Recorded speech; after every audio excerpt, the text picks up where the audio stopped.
Good morning. It's Monday morning. DCA is here, and everything is, what is it? Day 17 or 18 of crazy turmoil. There are bad things happening all over the world, but there's also strange things happening regarding assets all over the world too, between oil and scarcity and Bitcoin and space and so much more. We have a lot to talk about today, and it's going to be a different type of story. The question is fiat going to zero? And will AI drive the need for hard assets? That's the big question. Anyway, before we jump in, let's talk to Mando first. How are you this fine day, Monday? Great. This feels... I was a little bit disappointed in the breakout, what was it, a couple of weeks ago, and got rejected and didn't get involved. I got involved again this time, ready to get hurt again. I think this looks even better than last time. So I'm feeling good today. Yeah, Bitcoin hit a 40-day high yesterday, so it's even higher now today. For me, it's the 8 days in a row green. That points to me more like a short squeeze. Particularly, and ETH as well, outperforming as well feels like a short squeeze. I'm not long ETH, but just like you look at what's really rallying, it's like we're going to cause some pain here. So I like this on a breakout. Good. CTO. Yeah, me too.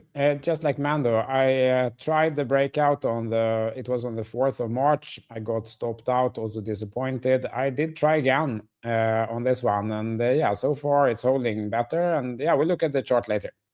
Awesome. Marty, what's going on in your planet? Oh, great. All good. Looks like we could potentially have a V-shaped recovery, which was scenario 1 in my book. Max pain is at 72,677. It looks like they're doing a typical walk back up, running it up, pulling back 50%, taking high leverage and moving up. But I agree with Mando. The duration of higher lows and higher highs is indicative of a short squeeze. So it looks like we're moving up. Regime change, in my opinion. Yeah, lots of, I call it asset regime change. Lots of things pivoting and rotating around. We'll break that down, including some crazy stuff. But first of all, this is called the AI rotation to hardness. And last week versus now, pretty stunning turn of events here. You can see I didn't quite finish all the updates, but Bitcoin went from 66K last Monday on this show to 74.3. It's fallen down a little bit, about $1,000 since then. Sol 84 to 94. ETH was sub 2,000. I think it's 2,300 now, if I'm not mistaken. Gold 52.40, now 5,000. So despite all the turmoil, this is the strangest thing for me that I want us to unpack a little bit, is the typical risk off stuff has gone a little bit risk on. And what used to be risk on is now risk off, i.e. Bitcoin has been outperforming everything except for oil over the last 17, 18 days. Can anybody riddle me that, Mando? Was that striking to you?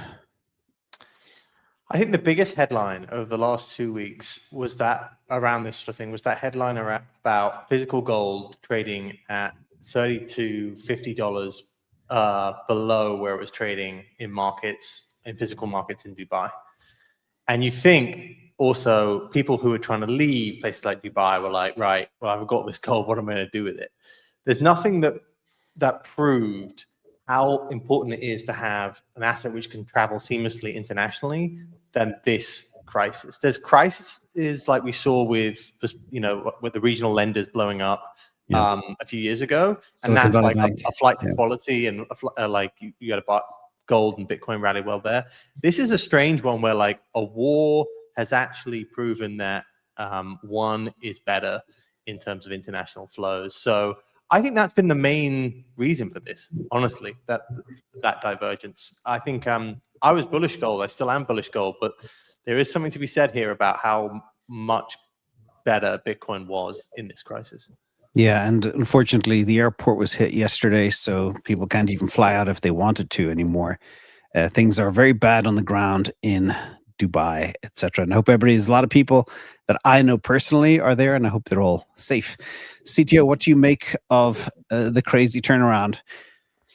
Yeah, exactly. I'm a little surprised that gold hasn't traded higher on this. I mean, the the war isn't going so great, right? It wasn't like a one day like Venezuela or something. It seems, I mean, I'm no strategist or political insight here, but it feels like it's a little bit shaky and not really sure what's happening, and I don't think anyone really knows.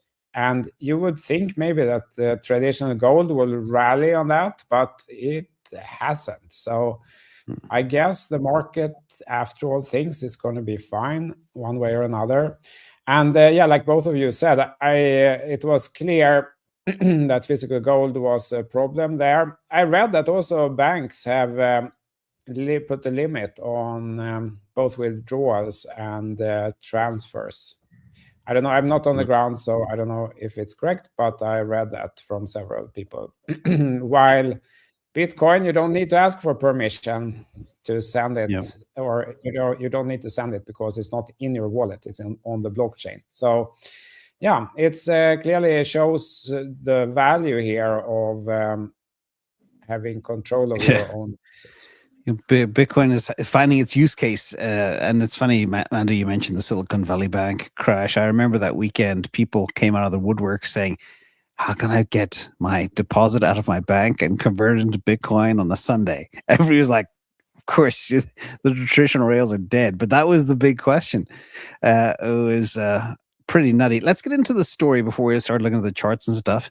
There's a couple. Let's tackle Bitcoin first, because we're now up 11% so far in March, which is good. Bitcoin's never had 6 red months. We had 5 red months before that. That hasn't happened since 2011. So it is turning around. The ETFs are flowing in. And there is a couple of things. Peter Brandt, who is a legend in his own right, he came up with this thing called the horn pattern, which I never heard of. And it might be some hocus pocus of the day, I don't know. But he believes, based on the horn pattern for Bitcoin, we're going to 88,000, which is very bullish. And this guy, I hope his health is doing better, but he is normally pretty dialed in. CTO, have you ever heard of a horn pattern? I had actually, I'm also a huge fan of Peter Brandt. I had not heard about the horn pattern. And I'm almost not sure if he's joking, if it's like a bull horn or not. But no, it's like it's literally a tusk. It apparently it is a thing. But I haven't used. I can show the chart. I kind of like the horizontal levels. Yeah, I think what he's looking at is a higher lows, exactly. Yeah. So we have gotten higher lows. We also, this was the level that both Mando and I talked about before. This was a legit breakout here at 7,500 in the beginning of March, but it reverted. But then it tried again here a couple of days ago, last Friday, and now it's hitting up the next major resistance. So this is at 74 to 75,000, and as you can see, it has bumped up there 1, 2, 3, 4 times again today. So if this breaks up now here at 74, 75,000, 74,500, that's a major breakout. Like, because this level goes all the way back here. It was resistance here, then there was support and so on. So if this breaks out now, I'm going to be pretty optimistic. And that has the Mando 8 or 9 green candles, correct? Is it 8 or 9? Yeah. 8 green candles in a row, I think. Yeah. But we don't know for sure, because mentioned Peter Brandt, he also pointed out that, this could be a flag like this. Like that is not good if we get a flag breakdown instead, if this breaks on the downside, because then it's a bear flag. But we're not there now. We're trying to break above this resistance, and if that happens, we take it from there. If it rejects again, we will analyze it. So it's the battle of the flag versus the horn. Marty, is this all hocus pocus, or is it real? No, I think that's what's happening. I mean, the horn is basically just like you just said. It's whether it's a flag or not. If it breaks this level here at 74 and holds it and closes, which it's trying to do right now at 73. Then it can be confirmation of the horn, which is a bullish reversion, a total reversion, a regime change, just like we mentioned. So we'll see over the course of the day. It's probably going to confirm today or not confirm today. We'll see. Yeah. It's very exciting. It's an exciting, most exciting point we've been in since autumn last year. Yeah, and we'll come back to direction because there are some questions on, midterms targets. A lot of people are waiting for that 15,500 level again, and I think it's going to happen in November 2026. But could things be turning around already? Be the shortest bear market ever in the history of Bitcoin. But let's get back into the story because there are some things happening that are super interesting. This guy, Monster Buy from MicroStrategy, they sold $1.2 billion of STRC last week. Everybody's buying this thing, FOMOing into this thing like crazy. I think last week I mentioned they were buying like 3,000 Bitcoin with STRC. What happens if they're buying 30,000 Bitcoin with STRC, and they just bought 22,337 Bitcoin. The majority of it was 1.2 billion from STRC. They now hold 761,000. This was a big buy, and he's doing the right thing because you're supposed to load up the truck when the prices are low. His average price is 75K, and now he's actually reducing his average, and he's been doing that for the last couple of weeks, but the buys have been extraordinarily high. Mando, is he back? Is MicroStrategy alive again? This is a really good lineup on when the buy happened because, as you said, he bought it when he's averaging down. But also, the reason for this also is that it's going ex-dividend, right? When it's ex-dividend some point last week. So if you bought it before that date, you got I think half of the 11% coupon that was being offered. So there was a huge amount of volume that came in last week and the week before. I don't think it will continue this week, at least at the same pace, just because it's gone now ex-dividend. Yep. But what I would say is that was a really good time because there was a chance there where Bitcoin was at 66K and you go, right, this could go lower. And I think it was a big bear trap in the end. And he basically took all of those people offside. So I think a lot of volume went through that week, and he's bought it at a time where he's caught the other side offside, really. So it's really good for the market that this happened, that it was going ex-dividend on the week where it was all a bit shaky, and he's managed to buy. This is one of the first times, and like he's bought it actually also below where Bitcoin's trading right now. It suddenly looks like a great buy versus some of his other buys. And that's just perfect for like the fear that was in the market last week. And I think this is really good. It's funny because he's very courageous. He has no shame. He'll always say, I'll be buying the top forever. I don't give a damn. I just want to get as much of this stuff as I possibly can. And this brings us to this story, which ties into, so I calculated yesterday or the day before that in this epoch so far, since April 2024, Saylor alone has bought up 80% of all Bitcoin issuance. Marty, when one player buys up 80% of all Bitcoin issuance, does that alarm you? And then what would happen if there was another player the size of Michael Saylor? I mean, I'm not alarmed. I mean, first of all, Bitcoin on exchanges is at all-time low again. So yeah, that's what I was showing here. I forgot to introduce that. I mean, stablecoin market cap's almost at all-time high again. It's turned around. It reverted at 305 billion. It's on its way up, and that's our primary correlation. Then if you look at strategy now, he has 768,000? What's it? 761,000? Yeah. He's nearly at BlackRock. I mean, that's clearly the race. BlackRock clients now own 780,000. Coinbase at 1 million. So, I mean, the accumulation continues. Michael Saylor, I think, is trying to catch up or pass BlackRock, which would be very significant. And then we still have Morgan Stanley coming online. We're not sure of their strategy, but they clearly must have also bought the dip. So, yeah, absolutely. I think all indications are that this has been a massive accumulation of the major players. And yeah, a lot of people will look at that and say decentralized money, scarcity, it's bad, centralization through ownership. But I think at the end of the day, these people believe, they have conviction like we do, long-term holders, and they're buying the dip. That's what you do. And regarding Morgan Stanley, in case people missed that, Morgan Stanley are late to the party, but they're coming out with their own Bitcoin ETF. And before you start a fund, you have to seed that fund. So, Marty, you could be correct. They may have bought some bags to pre-seed the ETF fund and then sell it back to their... Very excited to hear, watching the SEC daily. When we see those applications get approved, I think that'll be another massive catalyst for this asset class. Yeah. And I hate to use these terms, but I'm going to go to you, CTO. Lowest balance on exchanges since 2017. I don't want to use the term supply crunch, but hell, I will. Screw it. What happens if the stacking continues at this level from players like MicroStrategy, and you have Metaplanet coming back, you have Strive coming in as well? It's like the DAT's got a really bad kick in the teeth, and now they're FOMOing in again.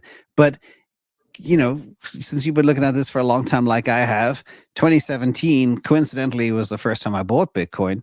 And we're back at those supply levels on exchanges. So somebody is sucking all the Bitcoin off exchanges. The long-term holders have clearly done selling for now a couple of months. What do you think? Yeah, so I think two things here. One is, like you say, like MicroStrategy during the bull market, we could see every time Michael Saylor and Strategy went in and bought, we could see it in the price before the announcement. So one person, one individual on this earth is enough to move up the price, like substantially. What if we get two of those people, or maybe three? That would be enough alone to really drive the price massively up. So that is 100%. Then this exchange balance on the exchanges, I'm not so sure that it's like enough to look at, because just looking at my own behavior, I'm much more wary today to leave money on exchanges than I was in 2017. When I also started 2017 here, I didn't understand the risk of leaving money on exchanges, but I think more people do so now. So it could also be that they have funds available that just hold them outside the exchange, then move them to the exchange to sell it, or they simply use decentralized solutions to sell it. So I'm not sure we see the complete picture looking at balance of exchanges, because it could be another explanation to that. But yeah, I do agree 100% that we just need a couple of enthusiastic people like Michael Saylor, could be another bank, could be another financial player, and this will run up into very large numbers. Yeah. And looking at the numbers, Mando, over to you. If like the ETFs have sucked in, if I'm not mistaken, about 1.57 million Bitcoin. And that includes ETPs around the world, not just the US ones. You've got Saylor at 760. So call it 1.6 plus nearly 800,000. That's 2.4 million Bitcoin in these two vehicles alone. Could this be the reason why the balance on exchanges is falling so fast? And remember, in 2017, there was a lot less in circulation than there is today. We just hit 20 million Bitcoin too. So back of the napkin math, something is sucking from the supply, and it's really showing up right now. Would you agree with that? Muted. Unmute, Mando. I do think the ETFs turning more bullish has been one of the main changes in the flows. There was that piece I think JP Morgan put out last week or a couple of weeks ago, which showed you the flows since the war began between ETH and gold, the ETFs and gold, and suddenly you started to see big outflows from gold funds and inflows into these crypto funds. So there does seem to be kind of a cross asset movement into crypto, which is a good sign for the exchange flows. And yeah, I don't know exactly if like the exchange balances the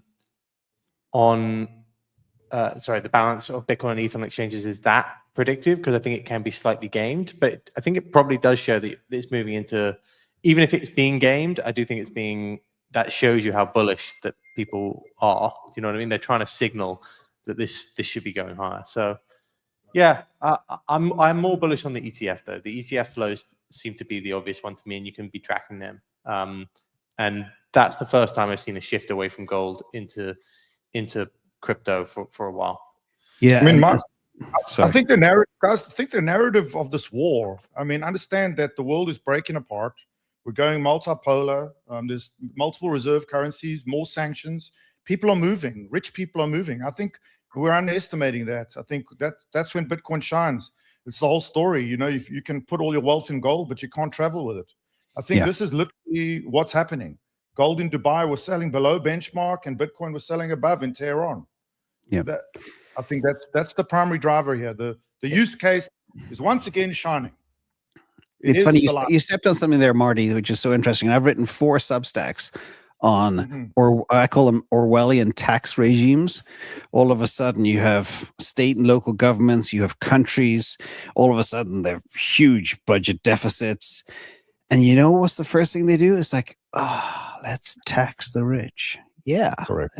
Let's hit those guys, and those guys are like in December 2025, there was in California. There was talk of that 5% billionaire tax. Half of them left, gone, poof. Like, I always say, money gives you wings, gone.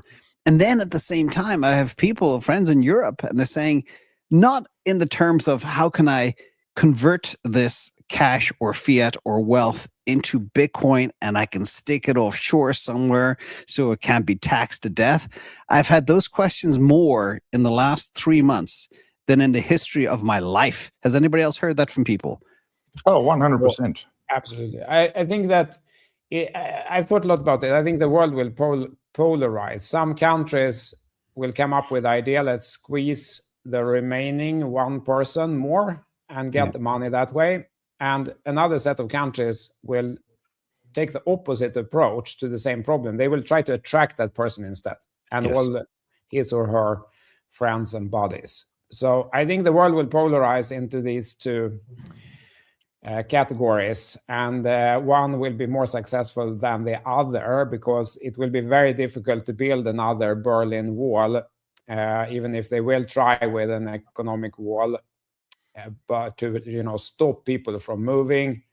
But in the end, it will be very difficult when there are things like Bitcoin, digital work, and all that stuff. So, but yeah, for sure, this is happening 100%.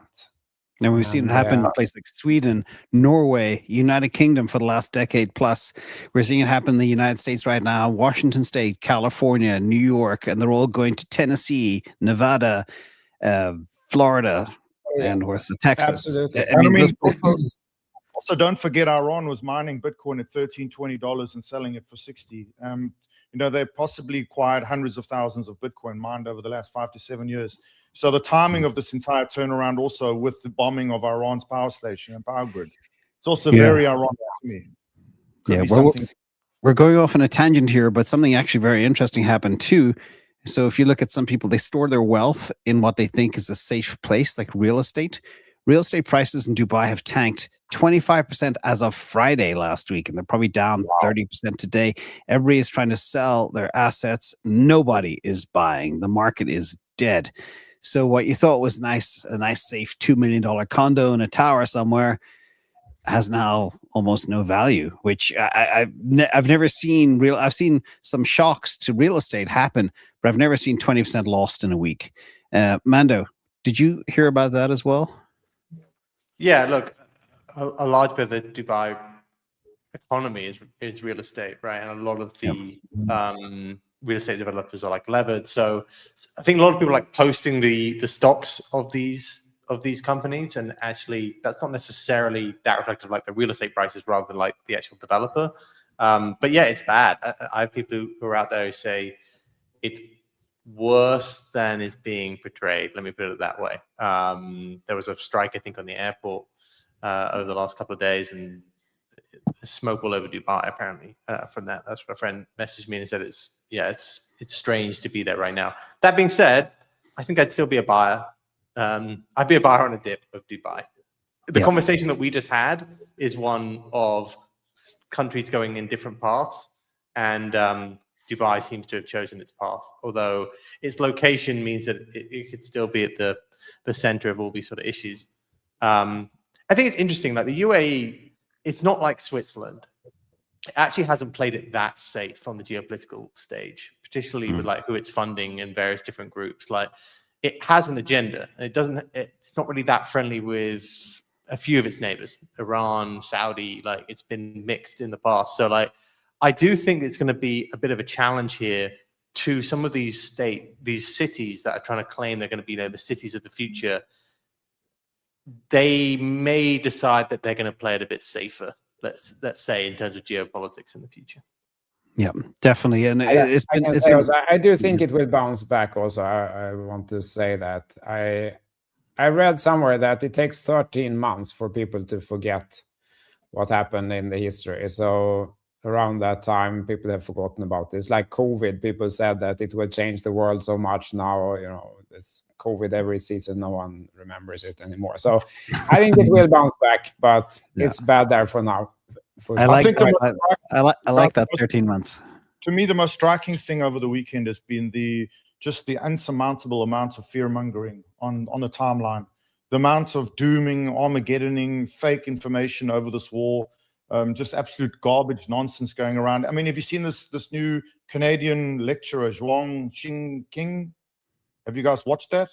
He's been basically calling for the end of the world, the end of Dubai, all of this stuff, and people have been sucking it up, especially the newer generation. They're just literally sucking the stuff up, creating this sort of self-fulfilling prophecy, just like the Bitcoin bear market to me. Like you led right into the next topic, by the way. Sorry, that's a very, very, very good point, because doomers live for these moments. They sit in a cave somewhere and they wait for the sky to fall, and then they start celebrating and dancing on graves. Look, I told you so. And they are right 20% of the time. But this takes us to this next topic that everybody's concerned about. People believe the cycle will repeat, which means the bear could be in October. I would argue, again, Sailor alone, from all the math that I've done, forget the ETFs, Sailor alone is enough to keep this market afloat. Again, long-term holders, big people ditching or buying. The retail investors are DCAing aggressively every week. Not that that's really enough to move nearly a $2 trillion asset, but let's talk about this. Are we looking at the so-called, excuse the crude graphic, midterm bottom, November 2026 for Bitcoin? Or is that out the window? We're already bottomed at 60K, which a lot of data, that should be a 60K, not 60J bottom. Thoughts on this one? Let's go to you, Mando, first, and then around the table. I don't think we're quite out of the woods just yet, although I do think this is a strong breakout, like I said. When it's 8 days higher and we're breaking out of a range that we've rejected a number of times, and then we were in that range back in 2024 too, it's a good sign. And what I was speaking about 2 weeks ago was just like the FOMO of this is high. Like, this isn't Bitcoin bouncing back at 90K to go to 95. This is like Bitcoin's was down 50%. And people who didn't buy back in would be like, oh, God, maybe I should have. So I think the FOMO is much higher at this sort of stage than it was at other points. I've learned a lot from CTO on this show, and I'm in the wait and see mode still. Like, I wait to see if this is going to be proven to be a more long-term breakout, and there's like longer-term indicators I would look through for that in terms of crossing above moving averages. But so for now, I think it's a bounce, and it's a strong bounce that could take us to the 80s. I don't know if it's a reversal of the trend. My gut still tells me that the trend is still has not been broken back yet. We're going to get to another catalyst for this whole space in a minute, but quickly from you, CTO, what do you think? November bottom, or have we bottomed at 60K? And I'll tell you my answer. I think we bottomed at 60K already. Yeah, I tried to just go with the flow here. And I mean, if we get the 74, 75K breakout, I'm going to add more. And then if it turns again, starts moving down again, I offload that perhaps in some profit. And I just take it as it comes. I don't know for sure, but I'll just play the market we get. If it trend turns up, the mega bull trend turns down again. Okay, let's look for the next lower bottom. But I take it one step at a time. And we already had 70,500 breakout. I added there. I'm going to add more if we comfortably break out the 74.5 level. and then I'll take it from there. And I entered a big position, my biggest buy since probably 2021 at 64K. And that post was posted. Marty, what do you think? November bottom or early, or have you bottomed already? In my opinion, we've bottomed already. I mean, the things I watch is obviously stablecoin market cap. I think that is the primary driver of crypto prices. And that turned around very clearly and is on the way up to all-time high again and is not stopping. I think stablecoins is the new petrodollar. I think it's going to explode past 320 billion and Bitcoin will follow. I also look at the crossing of the 800 daily SMAs. I mean, they crossed on February 20th. To me, that's the bottom. Since then, we've traded with higher lows, higher highs, unstoppable. So I look at those primary things. But then, I mean, there's always a non-zero probability we come back to the 200 SMA, which on the weekly, which is currently just crossing 60,000. I don't know if you guys saw that. But now, with this duration of this lower little trend here, we've crossed now, the SMA is now 60, just over 60,000. So that looks like our bottom is 60,000. Could we revisit it? Absolutely. Why not? There's a lot of long leverage liquidations down there. They could take those very easily. Could be the V-shaped recovery down to there, like we saw in the previous bottoms. But the strength of stablecoin right now and regulatory pressure, I just think, and Michael Saylor and BlackRock, Coinbase nearly back at $1 million. I just think it's undeniable that the trap has been set. I think they're trapping bears at this point. Yeah, and there's a lot of analysts are calling for that easy path to $1 million Bitcoin in today's world. We'll get to that story as well in a minute. But people do have a little bit of, how do I say, gun shy, kicked in the teeth too many times.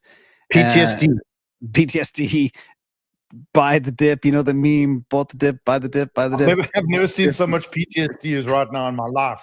Yeah, so it's, people, they don't know what to do and they're afraid, and the bears are dancing on graves and super excited that they're going to get back to 15,000. You got people calling for $10,000 Bitcoin. People who have been literally Nasib level bearish for decades and probably have no Bitcoin, so just hate the asset, and they're just saying, 10K. But people listen to these people.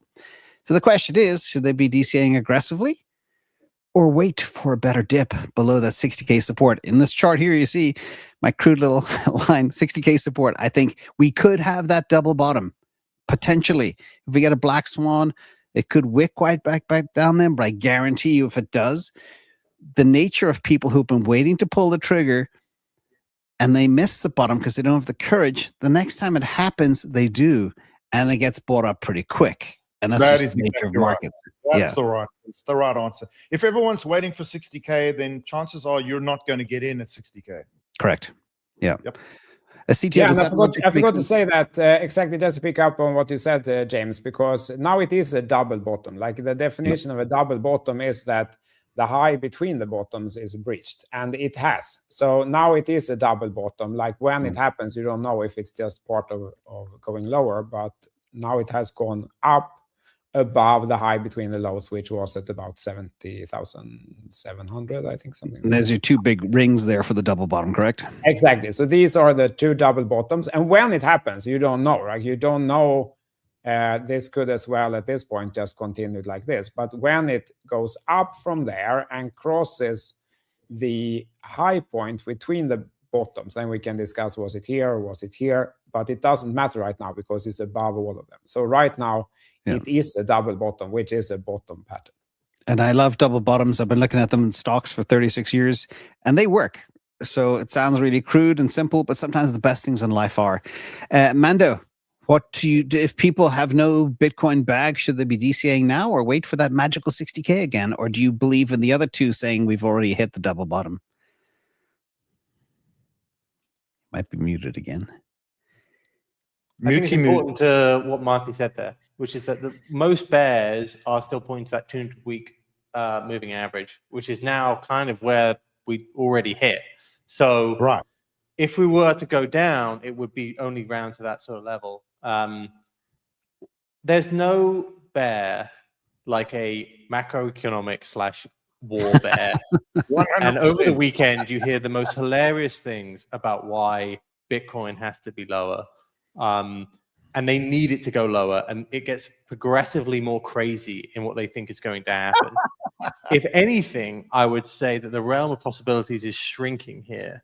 And I also think China's move for Taiwan, which would be maybe the final ultimate reason why on like a geopolitical reason why you could see that sort of a massive dip in Bitcoin. So I think you're running into the only real reason why that would happen, maybe like a broader stock sell-off on the back of continued unemployment and maybe the Mag 7 breakdown, and that causes a little bit of weakness. But is that bearish for crypto and Bitcoin?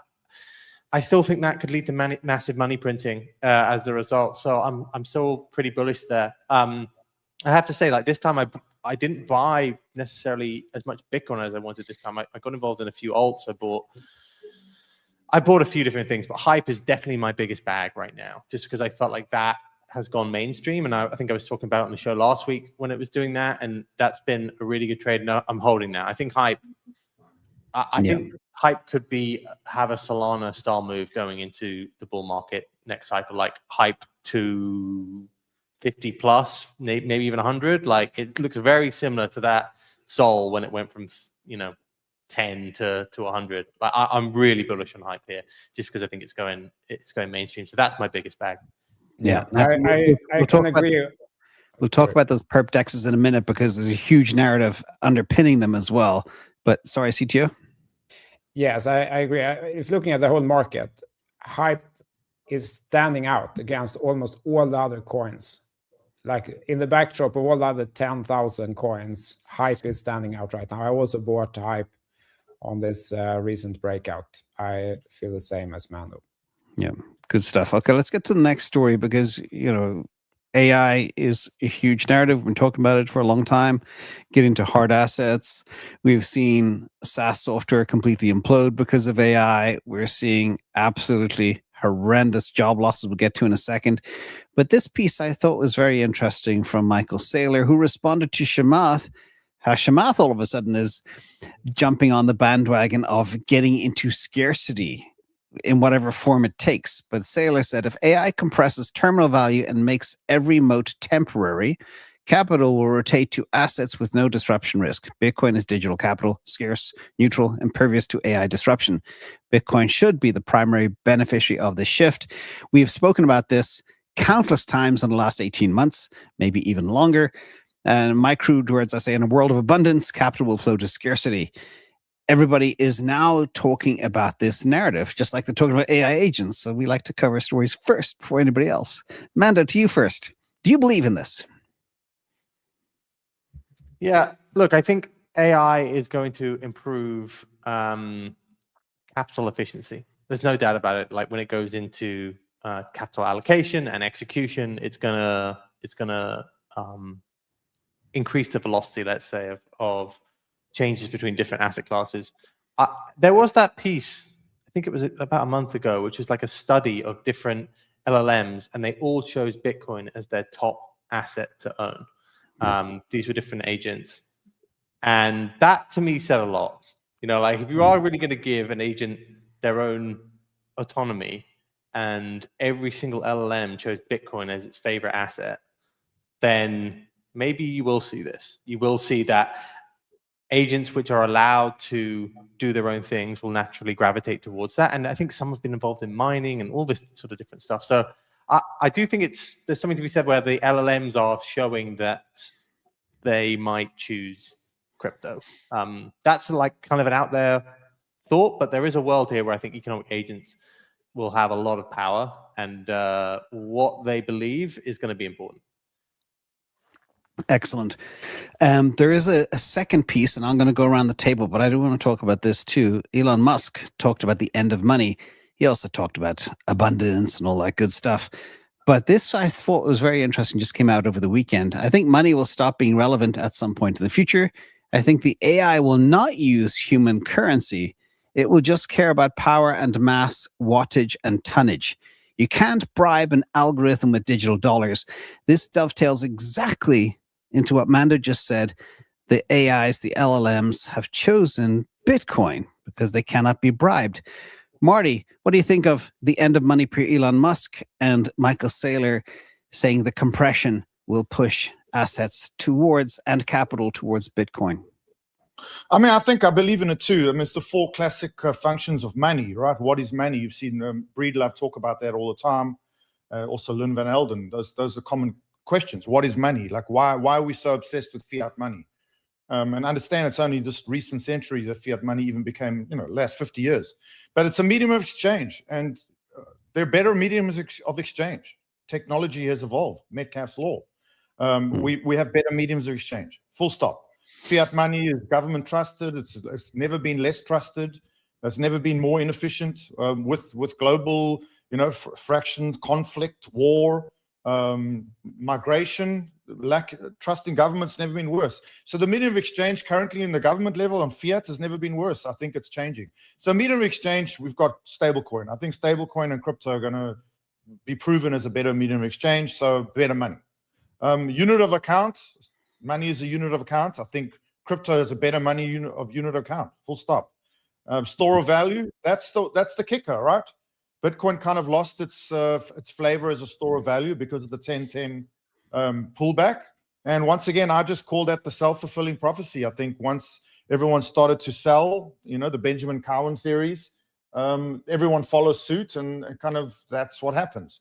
So that's really number 3, the store of value thing. We need to prove that we have a better store of value, and gold has obviously taken that sort of crown. But I think the paper gold dilemma is rearing its head again. Paper gold, it's 300 times oversubscribed to physical gold, things like that. So that's for debate. But I think we have better money. I believe Elon Musk is correct. I think with technology, there is better money. And if you look at the 4 core functions of money, we have better versions with technology. Yep. So, we used to use bear grease and buckskins. We've got this obsession with that. That's very recent, the dollar. Very recent. Yeah. Anyway, I remember pelts being very valuable up in Canada back in the day, taking them to the United States.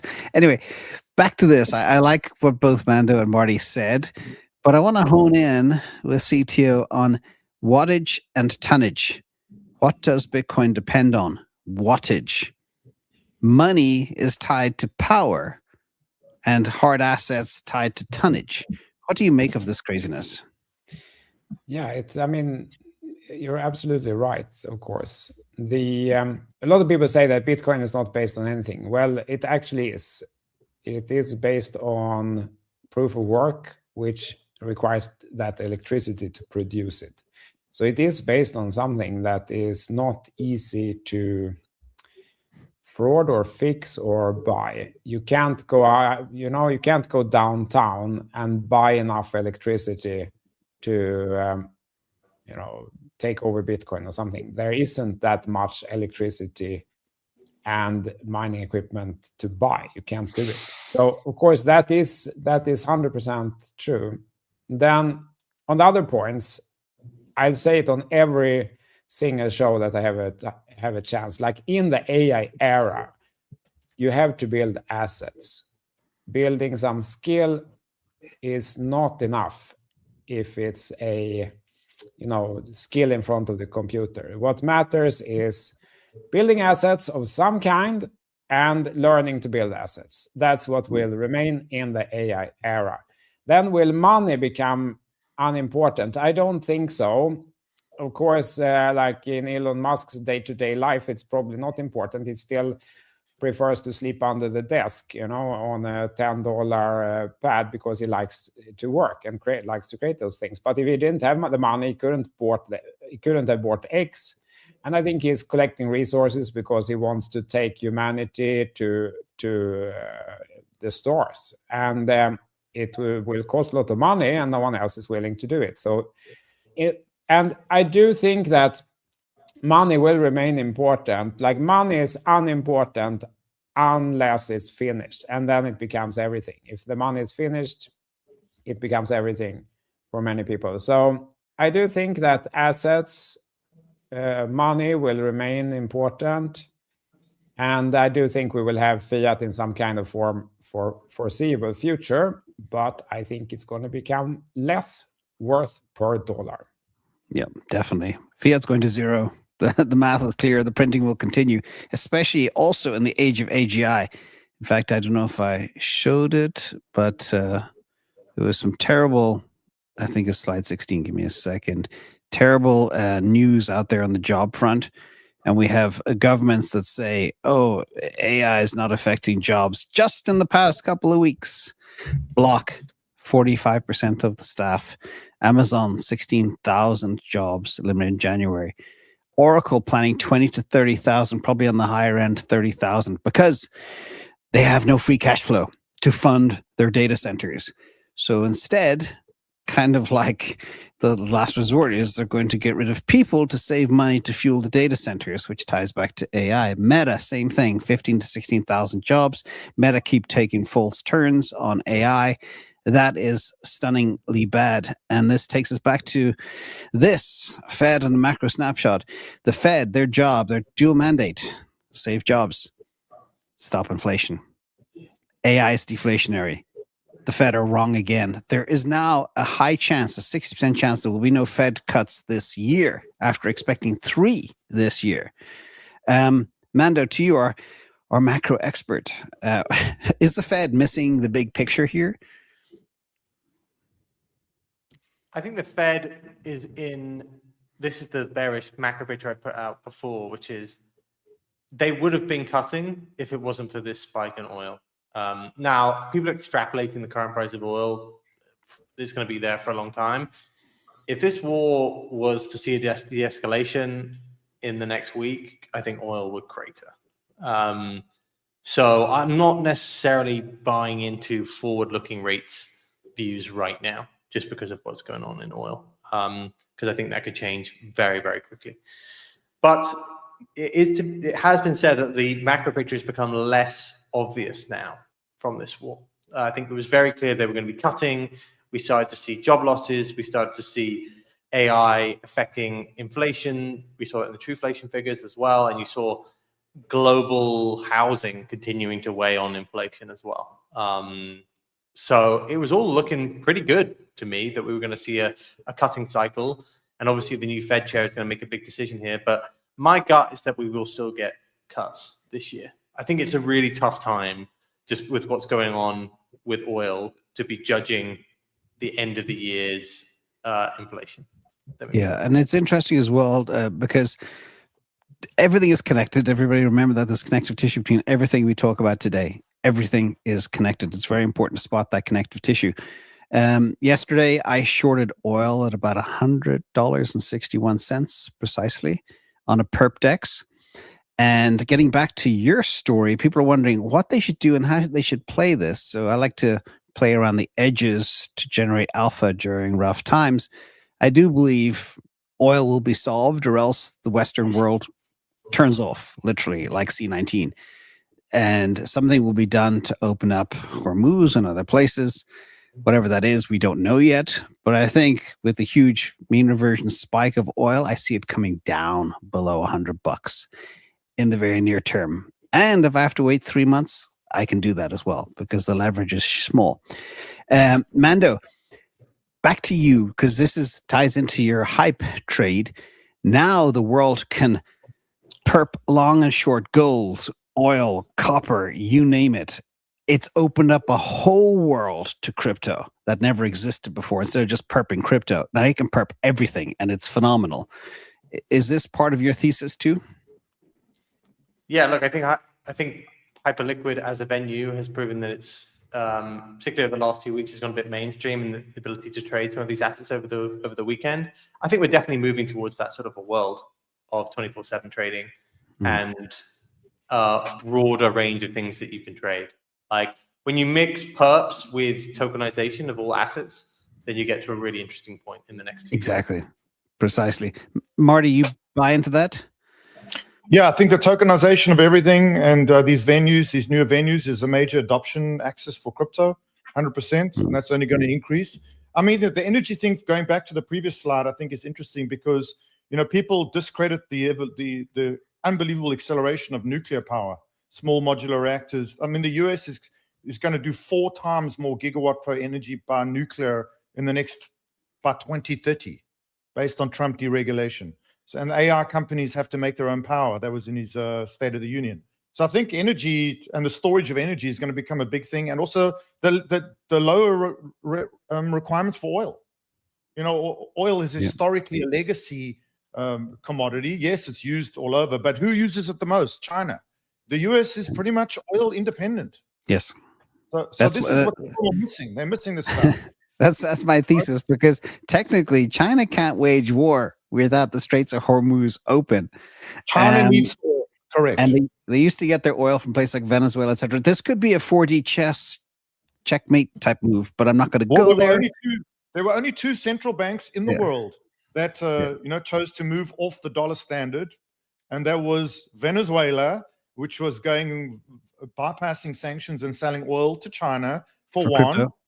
and Iran, who was selling oil to China for Iran, and both of them have been invaded. I mean, that to me is just that's the root reason this is happening. And both using crypto and stable coins as well to circumvent sanctions. So that's also ties back 100%. Into this is an interesting correlation. I know you like correlations, Marty, but I'm going to give this one to CTO. Every time in history, commercial real estate's in the toilet as it is right now, but regional banks, commercial real estate, they go down, they tank hard when oil spikes. And the question is, how can people play this? Now, this goes back to the big grand vision. I have a vision of being able to perp tokenized pre-IPO stocks, maybe short real estate, tokenized real estate. That's all beginning to come now. And this is a huge world, again, bringing us all into crypto in a big way. But do you believe in these correlations, or will they break down at last, considering commercial real estate's already in the toilet?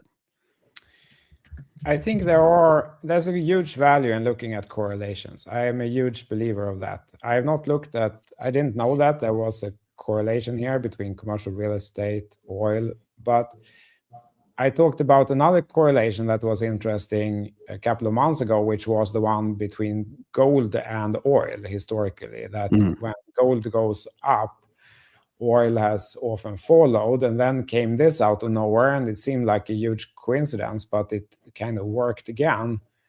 And maybe sometimes like the underlying risks behind why gold went up perhaps also increases the risk of, like the same underlying factor also increases tension, which can cause oil to go up. So that maybe that's why it's worked. And like commercial real estate for sure is in a very challenging period. Like everyone who previously commuted to an office, number one, the job isn't needed anymore because the AI can do it. Number two, it can be done remote. So of course there could be amazing short opportunities. How is it connected to oil? I don't know, but I'm very interested whenever someone finds an interesting correlation. I'll definitely look more into this one, James. Very interesting. And in fact, there's another one too. I did go long copper about a month ago because of the global demand, and there is no copper unless they start mining or finding more. It's basically running out fast, and it's a key element to AI data centers. Again, everything is connected. But my thesis on copper has not changed, because as oil typically, historically, just like commercial real estate drives delinquencies when oil goes up, copper goes down. I think that's another correlation that could break this time around. Mando, do you ever look at copper or correlations? I've been long copper since the start of the year because everyone started getting really bullish on it. Me including. It did look like a clear demand supply imbalance. It's kind of traded like a shit coin since then. Kind of annoying. It hasn't gone down or up. I know. One of those ones it's just farming me. It feels like.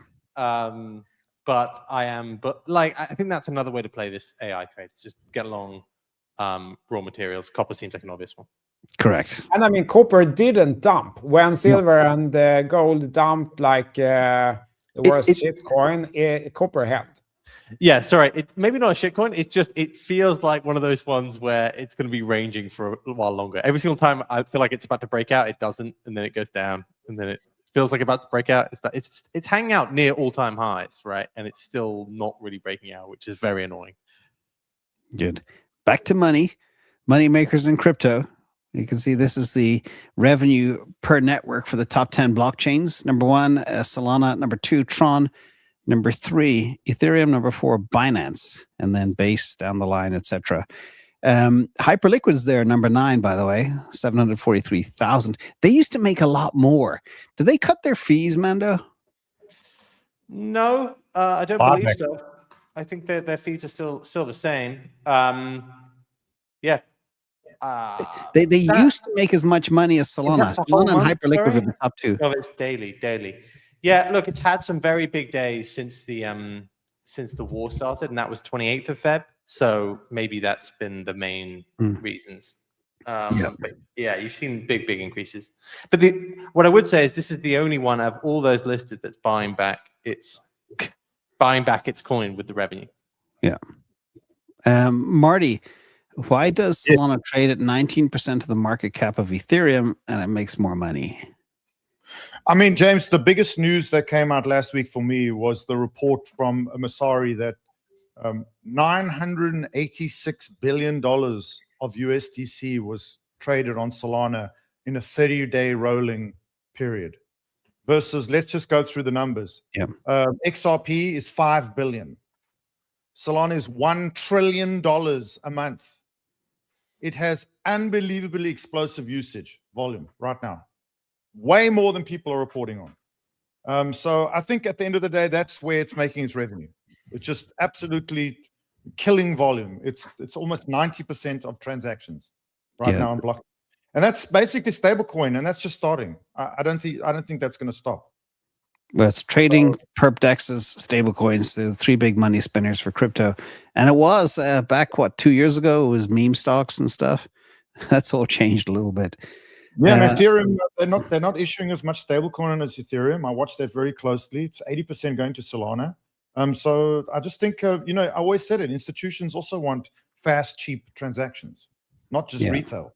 So I think that's it's the movement of between exchanges. Yeah, you shared this chart, Marty. Walk us through it. Gold versus Bitcoin. Look how interesting this is, guys. First of all, I indicate October 10th there. Can you see where we started? Let me see if I can blow it up. The vertical line on October 10th. It's a very your eye chart. Oh yeah, on the left. Yeah, the yellow bar. Okay. Yeah, and then you can see 100,000 Bitcoin is in the middle, right? That white line. Yeah. So you can see the divergence around October 10 after the government shutdown in October last year, where gold that was 1010 Black Swan, crypto Black Swan 1010. Exactly. So you see the Black Swan brought us to the convergence around 100K and gold, in terms of gold. Then we saw that massive gold spike and Bitcoin drop at the same time. Look at that. And then now you can see the classic bear claw, right? Is it going to converge back to the 100,000 line? That's the question. But I think it's a very interesting way to look at the market. Is that the 21 ounces per Bitcoin price, or it's currently 14.77? You mean the 100K? Yeah, the conversion. Yeah, it's 21 million Bitcoin, 21 ounces of gold. Irony not lost on me. Yeah, interesting. So good stuff. We've got a couple of very brief other stories. People are kind of concerned. A lot of people, and I don't know if they should be doing this or not, but there's a new excitement in town, and that is people who are like 55 plus. They're enjoying depositing all of their cash that they have into STRC and making the equivalent of a salary from income from STRC. Good or bad or a dangerous move, Mando? Again, a lot of money flowed into it. 1.2 billion last week, if I'm not mistaken. Billions are flowing into it. And it's a combination of retired folks and insurance companies. They're the buyers. Yeah, I want to separate out the two different things here because I am, as I've said before, I'm not a huge fan of Saylor continuing to buy Bitcoin. That being said, if you're owning STRC, I think that's quite a different thing to what I'm saying, which is I do think that is going to be the preferred asset. Obviously, it pays yourself a really nice dividend, and you're not going to get diluted by new equity issuance to pay off any sort of cash flow. So if I was to, I think it's a good asset, STRC. What my issue about it is that it gets prioritized ahead of the common stock. And because of the cash flow like the yield attached to it, it requires some form of like future liability which has to be paid, and that could lead to a bad scenario. But I do like that as an asset. Last week, a lot of people were talking about it as like it would have to fall a lot for it to be Bitcoin to be an issue, and it seems like a good asset to own. If I was to own anything in MicroStrategy, it would be that. Yeah, in fact, the strategy for many people is we always talk about having at least a 3-month emergency fund, 6-month, 9-month. Well, they're parking that emergency fund into STRC. And not only is it liquid, but it's also very safe and it's generating good reward. Marty, what do you think of this strategy? I love it. I mean, I think it's the truest, cleanest form of the flywheel, right? It's more demand, creates more issuance, buy more Bitcoin, creates stronger balance sheet, creates more confidence, creates more demand, right? Yeah. I think it's the ultimate flywheel, and it's very successful. I know a lot of boomers, including my father, he's in his late 80s, that love STRC. They buy the hell out of it. Exactly. It's their way of experiencing the Bitcoin experience. That's the way they do it. That's why they buy it. Backed by hardness. Their way of exposing to Bitcoin. Yeah. Quick thoughts from you, CTO, before we wrap. We're at the top of the hour. Yeah, I mean, it's been Bitcoin's and gold's biggest problem, right? It doesn't pay yield. So, of course, solving that in some way is very attractive. Of course, it does introduce one risk. It does introduce a risk compared to just holding plain Bitcoin. There's no way around it. Like there is some doomsday scenario and probably will not happen. What's the risk? What's the risk of it happening? Impossible to quantify. Most people will say it's nearly none. But I mean, that's why you can get some yield out of it. There is a little bit of risk with it, but so there is with Bitcoin as such, right? We could all wake up tomorrow, turned out there was a catastrophic bug. Someone solved the quantum in a way that no one thought was possible. There's always risks. So I think it's like a reasonable risk to take. Exactly. And I always say, don't put more than half of your cash into STRC. Half is fine. And if you look at the expected values of probabilities of something going wrong, say there's a 1% chance of a double spend problem or a quant hack of Bitcoin versus the 11.5% return, the math works out. Again, as long as you don't have all your eggs in that one basket. So that's the devil's advocate approach of everything else. I want to thank everybody for the show. We're trying to keep it to an hour. We have a lot more to talk about, but we'll get to that next week as well. Final thoughts for the week ahead, starting with you, Mendo. Somebody said you look like somebody, famous actor or something. I don't know who that was. Luca. Famous something? actor? I've been getting, who's that player who plays for the LA Lakers? There's a basketball player people have been saying I look like recently.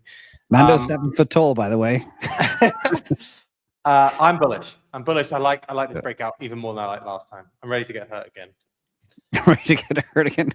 Oh my God. No, I think it could be a little bit different. So if we look at where we are, zooming out, look at all the damage in the world, look at all the fear, look at what's happening, and Bitcoin's going up. That for me is a very bullish sign. CTO, what do you think? Yeah, I'm bored to be bearish here in downtrend since October is soon half a year. I'm bored with it. I can't wait to be mega bull again. Same like Mando. Let's hope we get the breakout here. And Yeah, watch that 74.5 level, guys. Marty, thoughts for the week ahead? I think the FOMC coming up on the 18th, 19th will be interesting. It's Jerome Powell's last one. I think people are underestimating the May 15th change of the Fed and Trump's agenda. Money printing, lower rates. I think it's all on the table. That could be the reason for this massive accumulation in preparation for that. I think everything will change. So and then also, you think Kevin? I'm going to double tap into that, Marty, for a second. You think Kevin's going to cut despite the forecast for FOMC, and he's going to money print as well because he's against money printing, isn't he? No, I think he's actually. I think he's going to basically do whatever Trump tells me to do. That's what I think. I think he's a Trump guy. And at the end of the day, if you watch his latest interview, I mean, basically he supports massive expansion and reindustrialization of the US. You can't do that without insane amount of liquidity. And remember, Janet Yellen leaked the $78 trillion number before she was promptly removed from office. I think that is the agenda, in my opinion. Yeah. Awesome. Well, But then thank you. also, don't forget Japan on the 19th joins the Golden Dome initiative. That I think is a massive piece of news. That's also will drive a lot of money spending as well. The global security, which ties Maybe in we'll talk about space, that next week. Yeah. ties in Elon Musk and everything. It's crazy, and the X money's coming as well in a couple of weeks. The world is changing so fast. Buckle in, my friends. Don't forget links below for these legends. Follow them all. See you all next week. Thank you, guys. Thank you, guys. Thank you. Bullish. Bye.